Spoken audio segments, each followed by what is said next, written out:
Madame Fall, représentant le groupe Sonatel,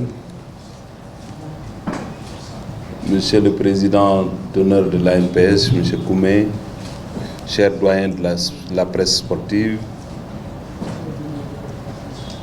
chers journalistes, chers amis. Depuis 2015, nous sacrifions à cette tradition d'aller rendre visite à la presse sportive à l'occasion de ces compétitions internationales. Cette année, nous sommes venus vous dire bonjour, voir les conditions dans lesquelles vous êtes en tant que compatriote d'abord, mais en tant que partenaire dans le domaine sportif.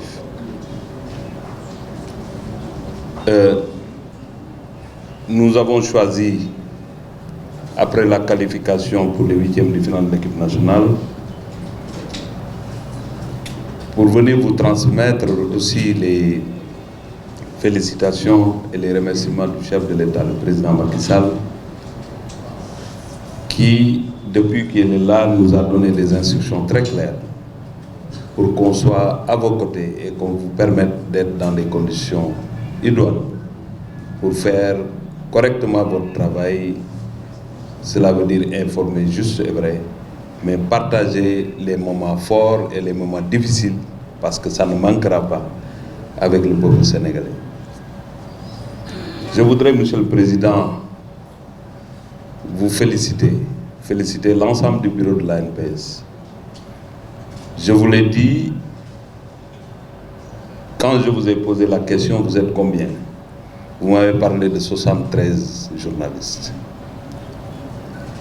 C'est extrêmement important pour l'image d'un pays, surtout si le sport occupe cette place, qui est une place extrêmement importante dans la vie économique et sociale du Sénégal, qu'à l'occasion d'une Coupe d'Afrique pareille, qu'on ait la présence de 73 journalistes. J'ai envie de vous applaudir parce que ce n'est pas en dormant qu'on peut mettre en marche cette grosse machine. Parce que c'est une machine lourde à manœuvrer, pouvoir déplacer autant de monde, mais aussi les mettre dans d'excellentes conditions de travail. En 2014, je vous avais dit que la presse sportive, en même temps que les supporters du Sénégal, vous êtes des compatriotes qui n'ont pas peur du danger pour servir leur pays. Parce qu'il n'est pas simple de quitter son pays aussi et de faire correctement son travail dans un stade où toutes les normes sécuritaires peut-être ne sont pas garanties, mais vous le faites quand même pour que le peuple sénégalais ne manque aucune information. C'est cela qui forme le respect que j'ai pour l'ANPS. Au-delà de l'amitié qui nous lie, qui n'a rien à voir avec la profession. Parce que le contact, bien évidemment, c'est la profession, mais ce qu'on vit maintenant, ce n'est plus que la profession, c'est une fraternité, c'est une amitié sincère. Je voudrais, Monsieur le Président, parce que vous nous avez... C'est pas parce qu'on a quitté le Sénégal qu'on ne soit pas dans le mode fast-track, comme vous le dites. Féliciter l'ensemble des journalistes. Vous féliciter et vous encourager. Et vous dire que quoi qu'il arrive, nous devons rester solidaires. Nous devons rester concentrés parce que ce ne sont pas que les Sadio Mané qui sont venus pour le trophée. Vous aussi, certainement. Je ne me trompe pas. Vous êtes venus pour le trophée. Et chacun a son rôle à jouer. Je voudrais que cette solidarité, cette compréhension, ce dépassement, que nous tous nous soyons animés par ces... Que ce soit le dépassement, que ce soit la générosité, que ce soit tout, qu'on soit tous animés de cela. Pour construire ensemble, se donner les moyens, se donner l'énergie nécessaire pour permettre à ces jeunes qui vont se disputer le ballon de pouvoir être dans la sérénité nécessaire pour que l'objectif des Sénégalais soit atteint. En tout cas, en ce qui me concerne, je suis le premier parce que je ne suis pas un donneur de leçons, et qui ne se l'applique pas. Cette leçon-là, je me l'applique. Je saurai être fort et dépasser tout pour faire face sereinement à ma mission et à ma responsabilité. Et j'ose espérer que nous tous, nous aurons la même position. Et tout ce qui doit se dire se dira après. Mais l'essentiel, nous sommes là pour notre peuple. Nous devons rester unis dans la difficulté et dans le plaisir. Nous devons tous être ensemble. Nous devons nous donner la main. C'est ce que je voudrais vous dire en termes d'introduction. En tout cas, ce qu'il faut comprendre dans ce milieu professionnel, il faut d'abord cette solidarité qui a été exprimée par le président de la fédération, par moi-même, parce que nous avons l'habitude de partager ces moments de douleur, de difficultés avec les concernés. Edouard Mendy, qui est une valeur sûre, qui nous quitte à quelques minutes du coup d'envoi, c'était un coup dur. Mais heureusement qu'au niveau de ce poste-là, nous avons des remplaçants qui peuvent faire le job. Nous marquons notre solidarité et nous continuerons. Il est parti hier et que je pense que dès qu'on aura tous les résultats, la fédération va déterminer avec l'État la conduite à tenir. Mais ce qu'il faut comprendre, c'est qu'au niveau de la fédération, au niveau de l'État du Sénégal, nous sommes tout à fait solidaires avec lui et je sais qu'il regrette de ne pas pouvoir continuer parce qu'il était connu. C'était quelqu'un qui pouvait haranguer la défense, haranguer l'équipe nationale parce que c'est ça sa personnalité. Et Gomis qui est là aussi, nous avons assisté à de belles performances, il a assuré et nous espérons qu'il va continuer comme ça. Mais d'abord, c'est un sujet sur lequel je ne vais pas me pencher, d'ailleurs, du tout. Nous avons une belle organisation avec la fédération et nous continuerons à travailler. Un budget sert à quelque chose. Je vais vous dire tout simplement que quand il y a compétition internationale, il y a un budget qui est établi. Et ce budget, de concert avec la fédération concernée, est approuvé par l'autorité et envoyé au niveau des finances. C'est les finances qui ont le dernier mot, bien évidemment, avec le système sénégalais aujourd'hui, avec l'accord du chef de l'État. Mais avant de pouvoir dépenser ce budget, il faut lister l'ensemble des dépenses possibles envoyées au niveau des finances et on ne peut pas faire des dépenses qui sortent de cette liste-là. Donc, quand il y a un budget qui est monté et qu'il y ait, même s'il n'y avait pas de huitième de finale, avant de monter le budget, nous savions que cette fois-ci, il y aura une étape de huitième de finale, ce qui a été intégré. Et nous sommes en train de travailler avec la fédération, avec beaucoup d'intelligence, et éviter maintenant ce qui se faisait, parce qu'on ne peut plus, comme on le faisait, trimballer des milliards pour payer des primes. Il faut changer de système comme on l'a fait avec la fédération, avec le Fonds du Trésor, etc., pour permettre en tout cas à tous les ayants droit de recevoir leur prix. Ce qu'il faut dire aussi, c'est que, il faut le rappeler, tout budget de CAN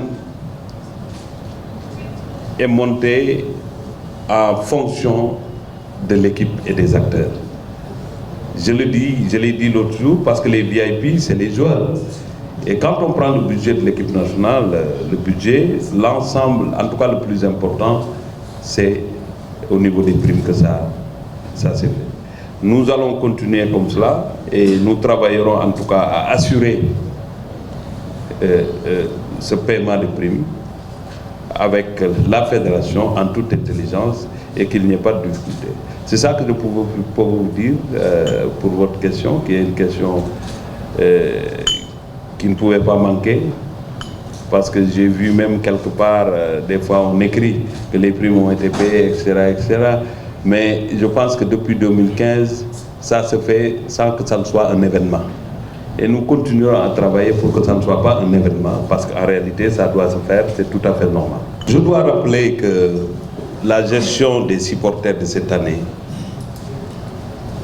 c'est une conséquence de notre réussite sur le plan sportif. Parce que, je vous rappelle, quand on est allé en Russie, on était plus de 300 Sénégalais pris en charge, déplacés, transportés, et tout par l'État du Sénégal. Mais cette année 2019, qui est une année particulière, où toutes nos disciplines presque sont au niveau africain, au niveau mondial, et des qualifications qui sont intervenues après le vote du budget, c'est cela notre difficulté. C'est pourquoi j'avais annoncé, lorsque le 12e Gaïndé a lancé sa mobilisation pour le Caire, que cette année, nous allons changer de fusil d'épaule parce que nous n'allons pas prendre les gens en charge, mais nous donnerons une subvention. C'est ce qu'on a fait, et il y a eu des remous parce qu'il y avait une division, il ne faut pas se le cacher. Mais ce que je voudrais que les Sénégalais retiennent, c'est que nous tous, nous sommes des 12e Gaïndé. Parce que nous sommes des supporters des équipes nationales. Moi, je vois des journalistes, quand on marque un but, ils oublient leur dictaphone, ou bien ils sautent, parce qu'ils portent leur pays dans leur cœur. Et c'est cela, supporter, c'est se surpasser, s'oublier pour être au service d'une équipe. C'est ce que le 12e Gaïndé est en train de faire, bien évidemment. Quand on est au stade Léopold Senghor, quand une équipe nationale joue, nous avons d'autres comités de supporters qui viennent. Et personne ne peut s'opposer à cela pour supporter l'équipe nationale. C'est ce qu'Ali Kaza est en train de faire. Mais Ali Kaza, là aussi, il faut appeler chat par chat. C'est un comité de supporters pour un club qui s'appelle le Casa Sport. Même s'ils viennent en appoint et s'ils font très bien le travail qu'on leur demande, c'est de supporter 90 minutes ou bien 120 minutes, ils le font. Mais quand il s'agit de venir ici pour l'équipe nationale, tout le monde devrait s'oublier et être dans la solidarité. Et qu'on ne limite pas. Selon le moyen dont on dispose, qu'on fasse de sorte que chacun puisse venir supporter et faire en tout cas le travail nécessaire. Mais en fin de compte, il y a eu beaucoup de déclarations, on a suivi, que ça soit du côté du Casa Sport, que ça soit du côté du 12e Gaïndé, tout le monde a appelé à l'apaisement. Et nous avons subventionné le 12e Gaïndé qui regroupe l'ensemble des supporters des équipes nationales qui est venu et qui est en train aussi de faire le travail nécessaire. Ce n'est pas que l'État qui a subventionné, il y a aussi les partenaires du sport sénégalais qui ont mis la main dans la poche pour permettre à ces Sénégalais-là de venir apporter l'énergie qu'il faut à notre équipe nationale. À l'heure actuelle, on peut dire que tout se passe bien.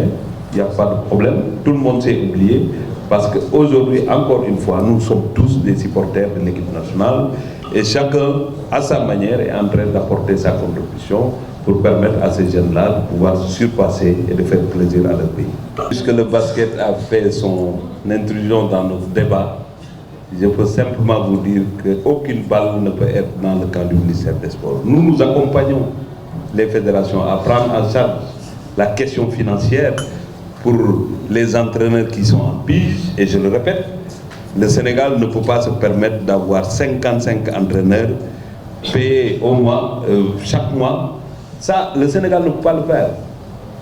Il n'y a qu'une exception, c'est pour l'équipe nationale de football. Tout le reste, c'est des piges, et je ne vois pas une situation qui pourrait changer cela. On peut maintenant améliorer les conditions de ces entraîneurs pour cette campagne et nous travaillerons en toute intelligence avec les fédérations. Pour l'autre question, mon message à ces joueurs et à l'ensemble de nos compatriotes, je l'ai dit tout à l'heure, c'est l'unité, la solidarité et faire confiance à ces jeunes, à cette équipe qui est consciente qu'elle est là pour un objectif bien précis, c'est le trophée. Je pense que c'est cela qu'il faut apporter à l'équipe nationale. Pour Sadio Mané, cette question-là, je pense que le conseiller en communication Baïzak avait sorti une note pour préciser. Vous n'avez pas voulu toucher du doigt la chose, mais vous savez que nous, on est là en toute transparence. On essaie de se faire violence. Vous le savez et je le sais. Vous avez laissé de meilleures conditions chez vous. Mais vous êtes là pour votre pays. Et nous aussi, nous avons laissé de meilleures conditions. Nous sommes là pour notre pays. Il y a des malades. Il y a des gens qui ne voient plus comme moi. Il y a d'autres qui, aujourd'hui, devraient s'occuper de leurs problèmes. Ils ont oublié cela par patriotisme. Donc, on ne peut pas nous opposer à autre chose. Nous sommes là, on ne sera jamais dévié de notre mission et de notre responsabilité. Et nous essaierons au mieux d'assumer ces responsabilités pour l'intérêt de notre pays. Donc je pense que c'est cela que je pouvais apporter comme question, comme réponse, et tout en vous remerciant d'avoir posé cette belle question. Je suis au courant bien évidemment et je compatis à cette... en tout cas c'est une grosse douleur comme on le dit. Je présente mes condoléances aussi à l'ensemble de la famille, les condoléances de la famille sportive, mais c'est une question que le ministère des Affaires étrangères prend en charge. Et je pense qu'on n'a jamais abandonné un compatriote, et le ministère des Affaires étrangères avec l'ambassadeur, en tout cas ils continueront à faire le travail pour que le corps soit rapatrié. Et dès qu'on sera au Sénégal, nous nous déplacerons, comme on l'a toujours fait, pour aller vers la famille, compatir, mais aussi partager cette douleur-là. Et c'est cela la vie, dure, c'est un jeune très dur, mais la vie aussi, c'est cela. Il faut retourner tout à Dieu, et nous sommes tous des croyants, il faut puiser de notre... C'est notre foi qui peut nous permettre en tout cas de dépasser ces moments de douleur. Et encore une fois, je présente les condoléances de la famille sportive sénégalaise.